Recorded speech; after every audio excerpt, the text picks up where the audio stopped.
And now, tonight's headlines. The University of Limerick remains closed, along with other schools, colleges and childcare facilities. We speak to the people of Italy, who are now under government-sanctioned quarantine and self-isolating in a government lockdown. Other places of Ireland have also been affected, with the added measures such as the closure of masses and pubs. Ghost Town. Following an announcement from Taoiseach Leo Varadkar on Friday, schools, colleges, childcare facilities and now pubs have been forced to shut across the country. Normally a high for activity, the University of Limerick is now in complete lockdown, with every single building on campus shut down until at least March 30th. All indoor gatherings of more than 100 people and outdoor gatherings in excess of 500 have been cancelled. People have been advised to work from home where possible and have been asked to take unprecedented action in order to protect older and vulnerable people. Here at the University of Limerick, lectures have moved online since last week, with a number of students forced to remain on campus. Mark O'Donovan has been speaking to some of those affected. Damp, dreary, deserted. Certainly not UL as you know it. We came onto campus today to ask students what do they make of the closure and is online learning something that is practical for them with their material and their internet access. Like, you have to contain it even if there isn't a confirmed case in the university. It's for fear that there would be, and it'd be so, any flu, virus, anything like that is going to spread so much more widely on a college campus because of the amount of people that are there. UL's international students are also facing uncertainty over the coming weeks. We got their concerns about the practicalities of online learning, imminent travel bans and worried family at home. They called me every day and they told me do not go outside and stay at home. Yeah. And now online classes, is that something that you think is a good idea or is it practical for you?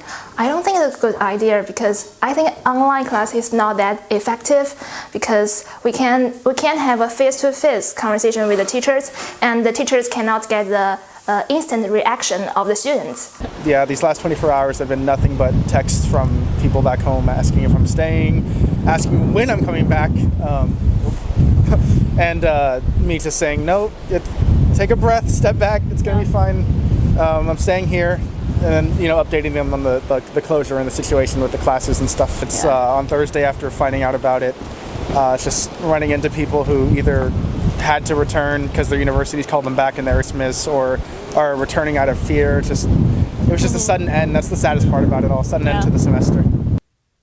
And now over to Kate with scenes from Limerick City amidst the panic buying and fears of COVID-19. Shop when needed is the advice. But what about the longer term? How much food and supplies is enough? I think it's absolutely ridiculous how people are going out and buying so many things of toilet paper, because during a 2-week lockdown you're only going to need so much, and then there's going to be some people who are maybe needing it, and there are some people who might be older who wouldn't have the facility to accommodate that, and I think it's quite frankly ridiculous. I don't know what the situation is like up north, but I presume it's not going to be much different because panic buying is a thing of just mass hysteria, which is completely unneeded. In the supermarket yesterday, it was too much. People, they have the right to panic. This is something not new, but this is something escalating in the world so fast. I've been to the shops, but more to see what everybody else is doing. But I got a few bits that I would normally get anyway. Like, I know they're going to restock it. I feel like panicking would be the worst thing to do. And just keep doing, just like act as you would a normal day. I think really the issue is just for people to keep the contact down. Public appearances, get food delivered and things. Makes the most sense to me. The supermarkets are assuring people that supply lines remain open. We are in no danger of running out of food. The message from the government is, don't panic. But the question is, will people listen? Kate Flannery for UL News. Italy is the European epicentre for the expansion of COVID-19. It has been a month and a half since the first case has been confirmed, and since then, life has totally changed. On March 11th, the government started a process of quarantine and its citizens are now experiencing the consequences. The main square of Asti in northern Italy gives you a glimpse of what Ireland might look like in the coming weeks. On the 11th of March, all citizens were required to stay at home unless absolutely necessary. There are checkpoints around the city, and the people who don't comply to the rules can be punished with a fine or imprisonment. Despite the quarantine, Italians are trying to stay positive. However, it can be very stressful. Elena Capra is one of the students who decided to stay close to her parents during this time. Psychologically speaking, this situation is highly stressful. We don't know what the future holds, whether the universities will open again, whether I'll be able to go back to work, and most of all, if I'll be able to afford living on my own again. The biggest problem facing the country is the overpopulation of hospitals. The restrictions imposed to reduce the spread of the virus are extremely important and must, I repeat, they must be respected. Apart from supermarkets, many places in Ireland now seem abandoned and isolated because of new added measures that the government have brought in. Mass and other public gatherings have been advised against, leaving many places isolated and events cancelled. As you can see, here we are on a Sunday afternoon, 2 days before St. Patrick's Day, and Knock is pretty much deserted. Purely got to do with the outbreak of this coronavirus, which is having a devastating impact here on pilgrimage numbers and tourists alike. Businesses are struggling, restaurants are closed, and let's hope that we will be returning to normal very soon here in Knock. John Paul Heaney reporting for UL News at Knock, County Mayo. However, in positive news, La Cucina restaurant in Castletroy, Limerick, have opted for a novel approach to continue feeding those in the area. With the country slowly coming to a standstill in the wake of the COVID-19 epidemic, many restaurants and businesses have closed in the past few days. However, La Cucina in Castletroy has taken some unique measures to ensure it can continue to provide hearty food in a safe manner, as their staff explain. Well, we're trying to kind of take as many precautions as possible. We've got social distancing going on in the store, so we've taken out one of our tables in each of the locations and we've stopped using our bench by the window. And then for people who are having to self-isolate or have been diagnosed already, we're offering full takeaways to the car. So you can ring us, place the order on the phone, we'll take a payment on the phone, and then when you're outside, parked up, we'll ring you, or you ring us rather, and then we'll drop the food out to your car. You can pop the boot, or if you leave the car unlocked, we can put it into the back seat. That way there's no interaction between us and the person who's suffering or the person who is too afraid to come inside if needs be. I'm Jack Neville reporting for UL News at La Cucina, Castletroy.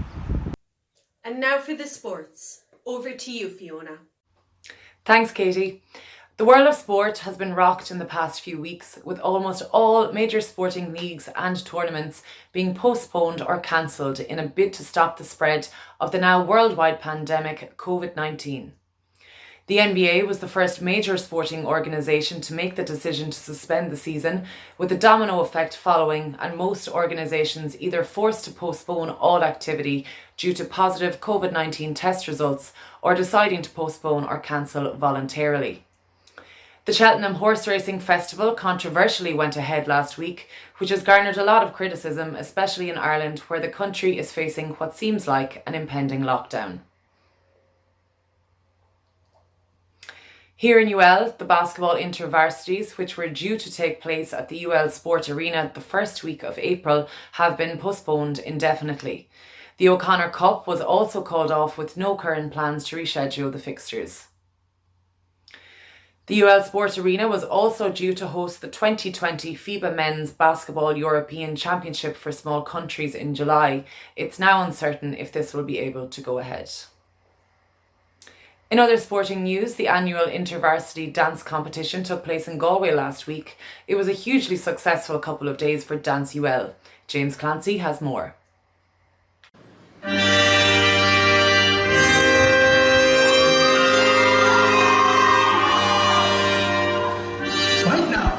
On Monday the 9th of March, Dance UL travels to the All-Ireland Dance InterVarsities competition.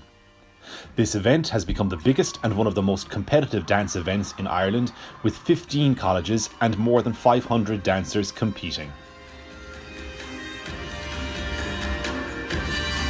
After a vigorous audition process and months of late nights of training, Dance UL headed to Galway last week and spent 2 days preparing and competing.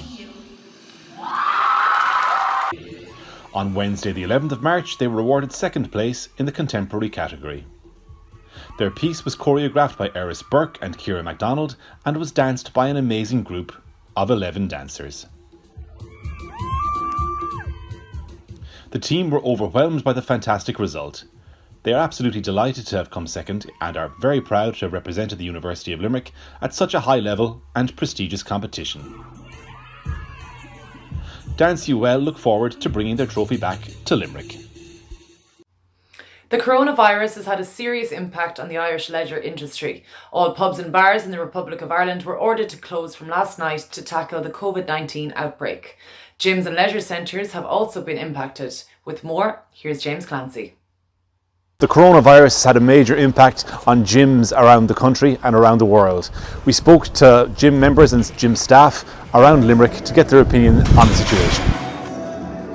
We're waiting on an official statement from the government to see what the story is. So we imagine it's going to be social distancing kind of procedure put in place, where they're telling people not to gather in groups or not to be placed in groups. And they might, I'm not sure what they're going to do, but it looks like the owner has been following this in other countries. And so I think France and obviously Italy, Holland have shut down all their gyms and all businesses like that. So if that happens, we're ready for it. It's not really plans to close, but we're planning to try and stay open as long as we possibly can. Obviously, staying as clean and healthy as we possibly can. So if it comes to a stage where we need to close, it's going to have to happen, but if we can try to prevent it as much as possible. Yeah. Coach is always on the floor to look after him and make sure we clean up after morning and evening, but the new standards we put in is you see all the signs around the place. So when someone comes in the door, if they want to use the gym, they go straight into the bathroom, wash their hands. Yeah, everywhere, literally, hand sanitizers, we've even signs to wash your hands, stuff like that. We're being really strict with members as well when it comes to wiping down everything. So if you look around, most members, every plate they touch is going to be wiped down afterwards and put away. Having initially spoken to Rob, the manager of City Gym, and Alex, a staff member at City Gym, we then spoke to Steve, who uses the gym. Potentially the same amount of equipment, but I think more of separation of people and people moving into different rooms potentially where possible, and limiting the number of people that are in the gym at this one time. The particular gym that I go to don't allow any more than 8 people in the gym at a time anyway. So realistically it's much safer than going to a mass gym where you could have 50 people in the gym at the same time, you know. While gyms are a breeding ground for viruses, if we all take the necessary precautions, we can help prevent the spread of coronavirus. James Clancy, UL News, Limerick. That's all from the sports team at UL News. For myself, James and Jess, stay safe. And finally, the weather. It's over to Ananya. Hello everyone, it's time for weather update. It's going to be cloudy all over Ireland, having some sprinkles near Westport on Monday. Tuesday, there is some chance of light showers over Cork, Aran Island and Killarney. Wednesday, it's mostly sunny all over Ireland, having some chances of rain near Dublin. Thursday, there is some chance of rain near Killarney, Cork, Rosslare, along with sunny spells across the country. Friday is gonna be sunny all over the island. This is Katie Glavin and the UL News team signing off. Thank you and good night.